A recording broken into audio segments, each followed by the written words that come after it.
Hey, this is Matt with Let's Talk Music. I'm here with Scotty and Josh from, excuse me, guys, I gotta clear my throat. Yeah. Anyways, Burden of the Sky. So, tell me, man, how that name come about? Oh man, that's like our late guitar player Brett. We couldn't come up with a band name to save our life. I feel like it's one of those things like picking band names is hard, right? And Yes. like most of them, I feel like most of them on paper just suck. And it's funny because I actually just read an article and I don't remember it was Monkey from Corn said the music makes the name, which I truly believe because I mean the name Corn is terrible unless you put a K and a backwards R on there, and then you Right. make some dope tunes. So Bird in the Sky, actually Brad, our late guitar player, drew that. It's the story of Atlas. He said he had to carry the burden of the sky on his shoulders. So that's kind of where the name came from. I mean, honestly, we thought it was cool and we thought we had a big hill to climb as far as like our music careers and stuff like that. So that's why we chose it. Okay. Mm. Yeah, and speaking of Brad, so the new song, The Flood, was written in his honor, correct? Yes. Okay, and that featured Blake and Morgan Rose from Seven Dust. Yep. Yeah, Blake yeah. Betzall. Morgan from Seven Dust, and then Blake was from Saul. Oh, Saul, okay. Yeah. Yep. Yeah, so I mean, you guys I mean, you're getting ready to hit the road with Seven Dust and Non-Point, and I seen another band, but uh Bastardane. yeah, yeah. And so I mean That's, that's James Hetfield's son. He's the Yeah. drummer, I believe. No, no he's shit. he's a guitar player and singer. I looked into it some more. Oh, is it? All right. So Yeah. he's a guitar Yeah. player, singer. All It's right. it's weird because you can kind of tell, like, you see his face and you like see like a little bit of James in there. Like, okay, I see you. I see the Metallica like floating right there. Oh wow, man. That's pretty awesome. I mean, hell, you guys are gonna be touring with rock royalty. Right? Yeah, no Got some shit. royal blood. Got some royal blood in the backstage. But yeah, I mean, give me a little bit of background, I mean, about the flood and what went into all that. I mean, I know it had to be, emotional. So, I mean, Yeah. Yeah, it is an emotional track, and I mean, like Josh said, we wrote it kind of for our fallen brother Brad. We didn't really have an outlet. It was during COVID, and we couldn't go visit him in the hospital when he was in the hospital, and like we really didn't have a chance to kind of express ourselves and how we felt. So Josh started writing the riffs and the music to it, and we kind of shelved it for a little while because that was when we started working with Ricky Armelino on some of the new tracks. So we had the music sitting around, and then we went to go work with Ricky on the new stuff. We kind of put it to the side, worked on those songs for a while, and we came back from working with Ricky, and we kind of pulled it up again, and we didn't have any vocals or anything to it. So I pulled it aside. I'm like, let me just play around with it, see if I can come up with a cool melody for it. So I just wrote a little bit, and I ended up getting the chorus, which is on it now. And I sent that to Josh, and he's like, "Yes, that is it's a killer hook, killer melody." So like, all right, let's kind of finish it out. So we took it from there and finished out the song, and then once we had like a foundation set, we Morgan reached out to us and said he wanted to work with us, and we felt this was a great song to give him. And Yeah, I think. yeah, Yeah, and then Morgan juiced it up. He put those Seven Dust beats on it, and that's when it all. I was like, oh yeah. yeah, because But like that. we had a totally different intro on that. Remember that old one we had? It was Yeah. like the more runny one. He's like, "Oh no, no, no, you got to do this right here," and that's where that that like chunky riff came from. Like, all right, this is way better now. I'll never forget too. Like Morgan's like, I mean, we had done a lot of shows with him, and hmm we were like good acquaintances with him. And I mean, that dude's a legend, right? I mean, he's just a stud, and he's one of my all-time favorite musicians. I remember sending him that demo track, and as soon as I sent it, I just remember sitting there going, "God, please like it. God, please like it."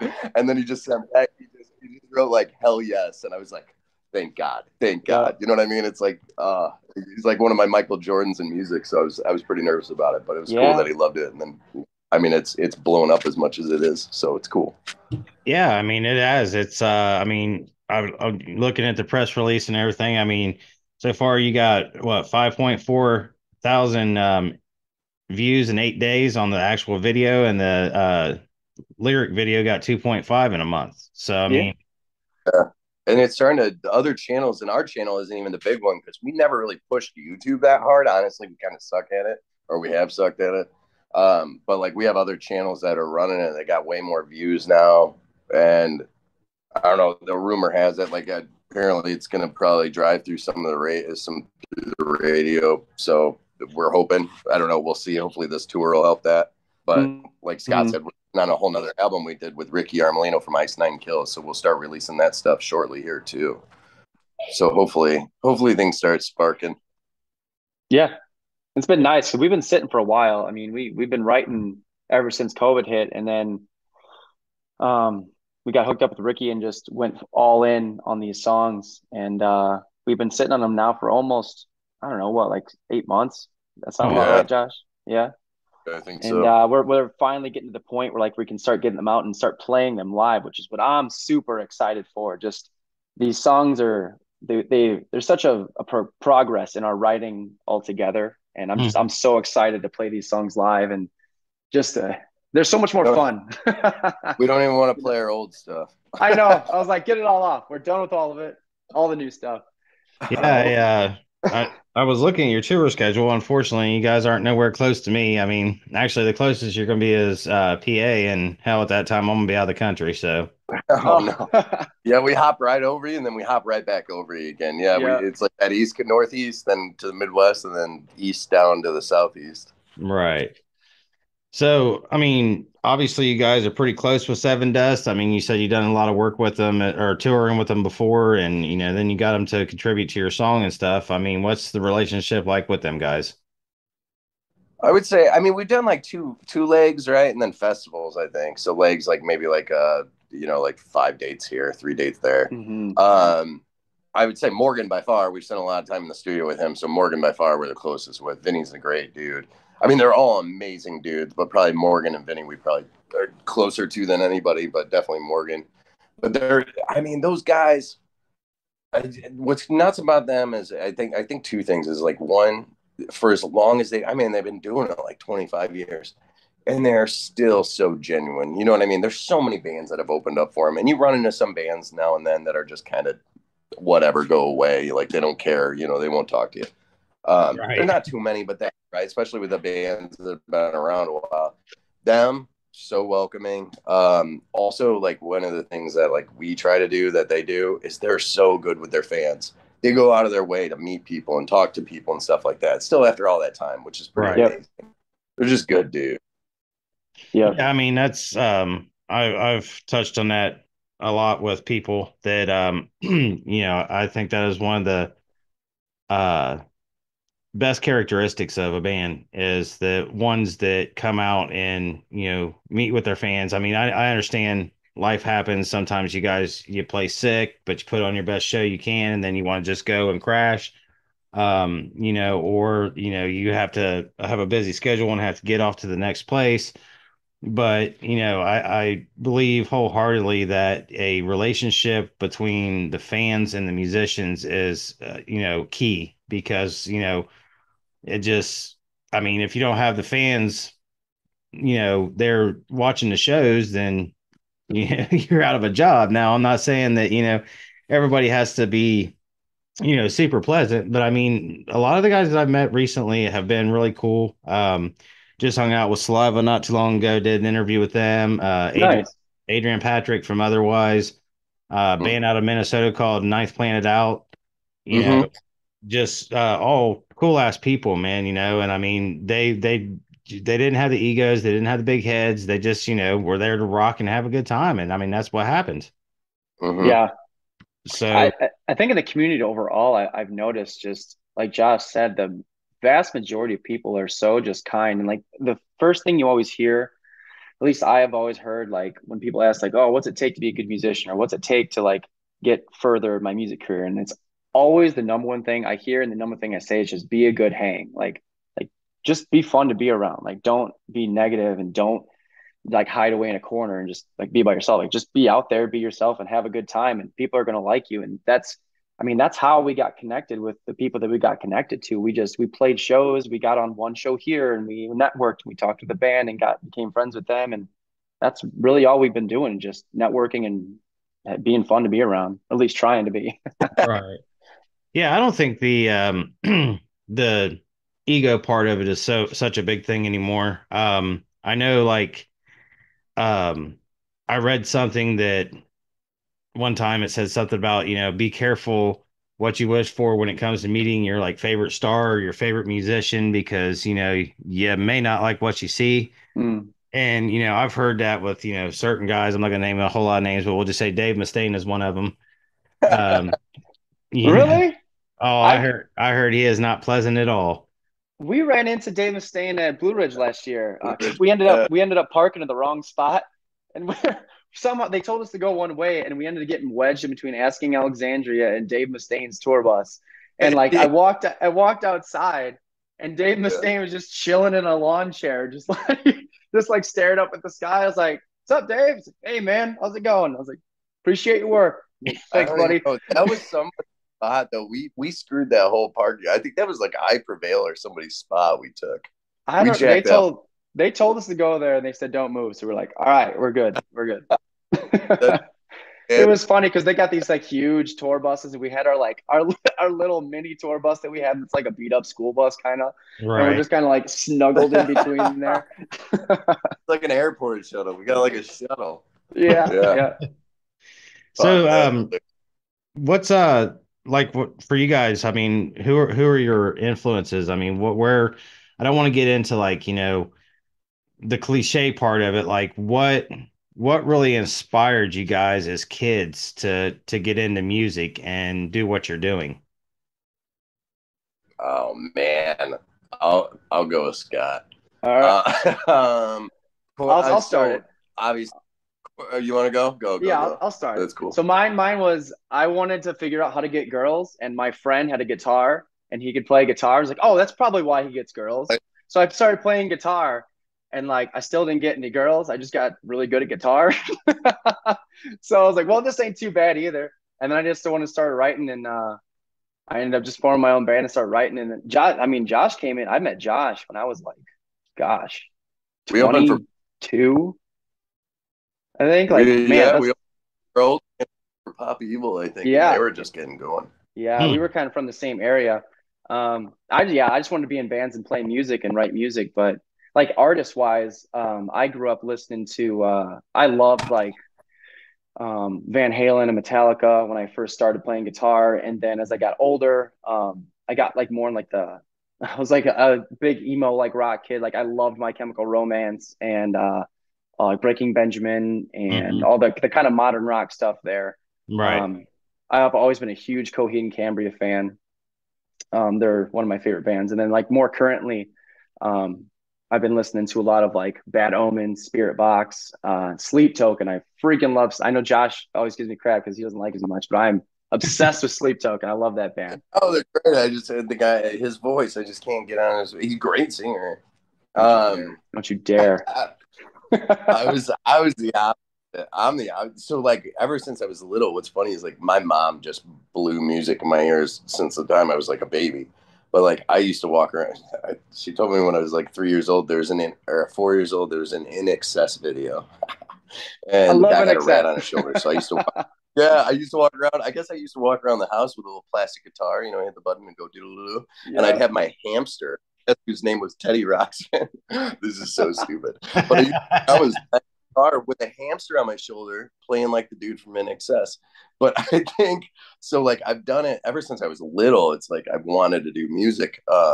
But I think what really got me into it, Korn's first album, that self-titled album, was like the darkest. That was the darkest thing I ever heard. And I never forget like just hearing the guitar effects. Like they were the first ones to just get weird and throw a mass amount of flange and phasers on their guitars and make this real melodic sound. So they were the first ones.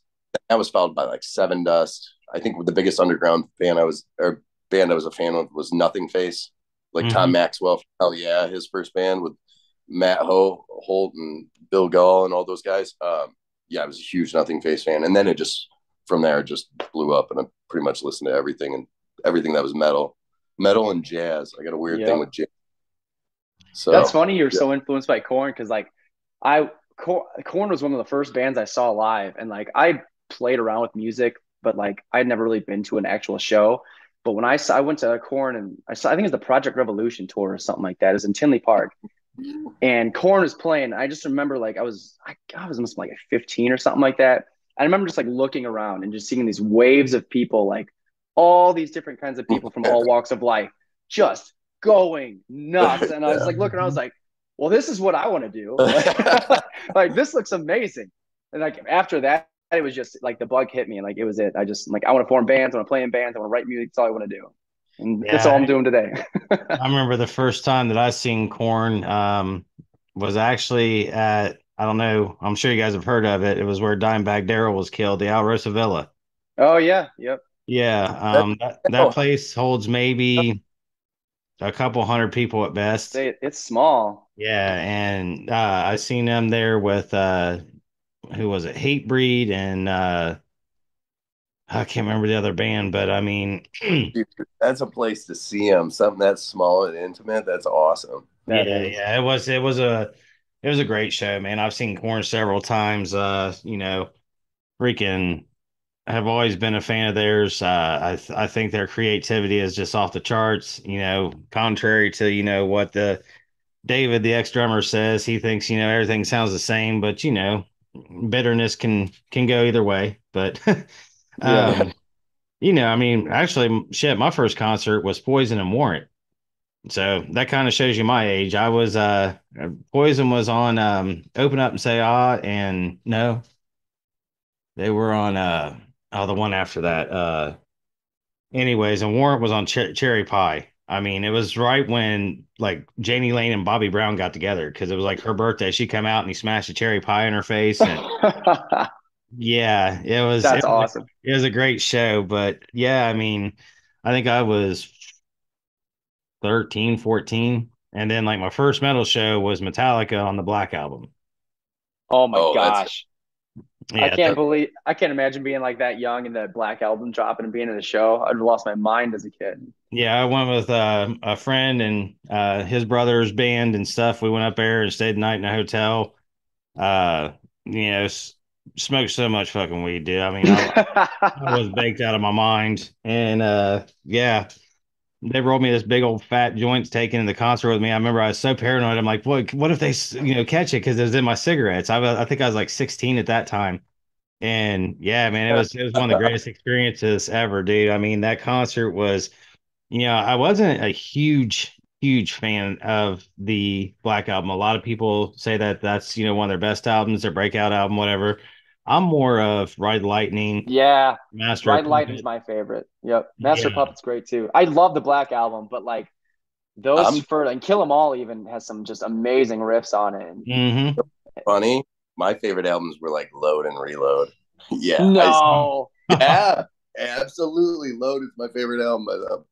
I did love Yeah. some Fuel though. It's a great song. I'm gonna have to say, I mean, for me, it's a toss up between Master of Puppets and Injustice for All. I thought Yeah, Injustice for God. All was just a freaking amazing, album. And it cracks me up that people were like, well, one was, Metallica's first kind of ballad. And I'm like, have you never heard Sanitarium, Fade to Black? I'm like, come on. You know, Right? you Right? truly don't know, the band. So, but yeah, I mean, it's, God, Fade to I've Black been, was one of the first guitar solos I ever learned, I think. I what is loved it? that song. Fade to Black was I think it was one of the first guitar solos I ever Yes. learned when I was learning guitar. Just a quick quiz, musical quiz here. Do you guys know what that song's about? Fade to Black, Mm-hmm. Suicide, ain't it? Nope. You would I think don't know. it'd either be about suicide or death. I was thinking about dying, but I never really knew. Neither one. They were out. It was before they got big. They were out doing some gigs or whatever, and somebody broke into their trailer the night before a concert while they was at a hotel asleep and stole all of their equipment. So James Oh, Hetfield wrote the song saying how he felt like he wanted to die because, all of his stuff was just stolen. But No, that's yeah, crazy. I never knew that. fact I learned all month. yeah, man, Can you I imagine being the asshole like, oh, I stole from Metallica. right. When you find out who you stole from. Yeah, and then they wrote a song about me. Right? But no, I mean, it's it's my gift. I mean, just like your guys' gift is, singing and guitar and your music, my gift is I retain useless shit about music. It's That's a like skill that's needed. my mom back in the Absolutely. day used to tell me if I paid as much attention to my schoolwork as I did music, I'd be a straight A student. So, but yeah, man, I mean, that's why I do what I do. I love talking to guys about, guys, girls, whatever, about their music. Music is truly my passion. I love everything about it. And when I saw your guys' video for the flood, when Shauna sent me the press release, I was like, oh yeah, need these guys. Because Awesome. Thank you. and I mean it's even better to know when you see the press release that this song has such an emotional background and such a good meaning to it, and I mean, every part of it's just awesome. I think the lyrics, your voice and the unclean vocals. I mean, the guitars, the drums, everything it went so well together. I think that I don't know what your other intro sounded like, but this the Not one as you got good. the one you got now is pretty damn awesome, and I see it climbing up a hell of a lot farther, man. I mean, you guys definitely hit it out of the park with that one. I Thank appreciate you. it a Yeah. ton. That means a lot to us too, because like that song was like our first after I always consider like when we went out to write with Ricky, that was like a boot camp of writing. Like we learned so much from Ricky, and he is so talented. Just incredible. That dude's nuts. He's an incredible work ethic and just he knows so much about music. It's almost unbelievable. But You're like we a real learned so much. you work Yeah. with. Yeah. We learned so much, and like that's why we picked that song back up when we got back home. We're like, man, like we have all these new tools in our toolbox that we know how to do. Like let's bring that song back and like give it a shot and see how we do now. And The Flood was the first one that we wrote coming out of that, and we were really proud of it. So to see other people listening to it and enjoying it so much and seeing how well it turned out, it means a lot to us. Well, yeah, and Yeah. like Josh was saying, here you might get some radio play. Have you heard of the band Dorothy? Yeah. Yeah. Yeah. Okay, they were actually just in Columbus, and now all of a sudden, our local radio station is playing the shit out of them. I So love their new single. yeah, Or that's the one that they've been playing, and I'm like, y'all get in town, and impress them guys. They're playing your stuff. I mean, they're usually at pretty much any rock concert they have somebody out there just checking it out and hanging out and advertising whatever. But yeah, I tried to get an interview with her and that didn't happen, but it's all good. You can't win them Yeah. all. Yeah, they got a really cool sound. I like them a lot. All that, and she's hot as hell, but It helps. that's like I was talking with a band the other night that worked with Nita Strauss, and I'm like, yeah, she's so hot. And the yeah, fact that she plays guitar and that she's endorsed by Ibanez, I'm just Not like, just plays guitar, but oh, absolutely rips on she, guitar. yeah. she's she's awesome. She's So, absolutely yeah. She's amazing on guitar. so what's after She's the flood, playing. guys? I mean, you guys, I know you just released it, but do you have another one in mind that you're going to be kicking out soon?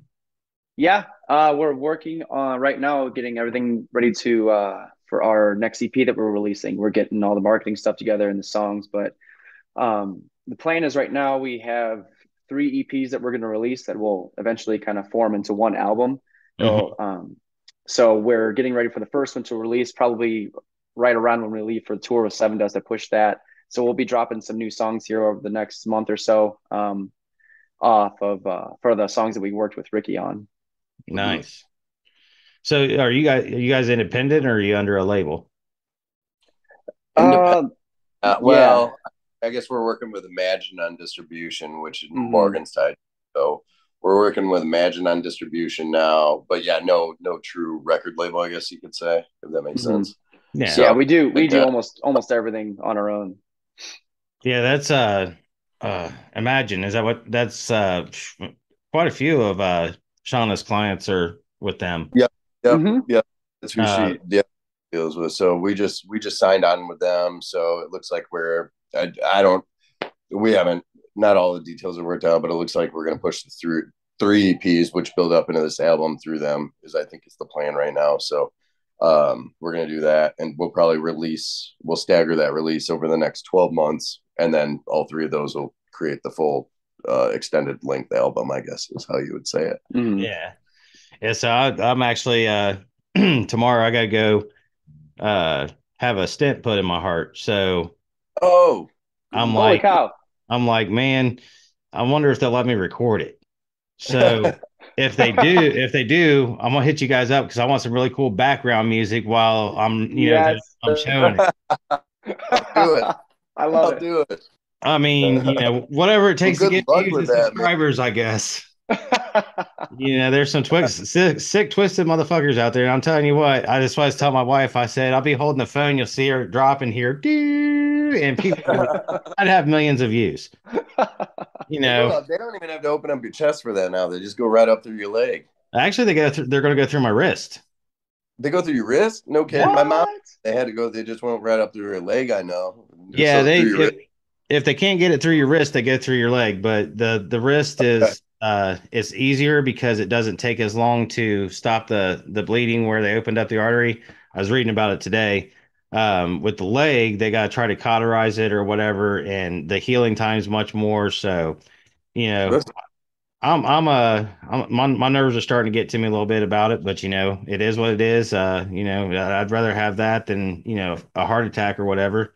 mhm. Yeah. I'm only Yeah. 46, man, so I'm not even I'm too young to be getting replacement parts. Yeah.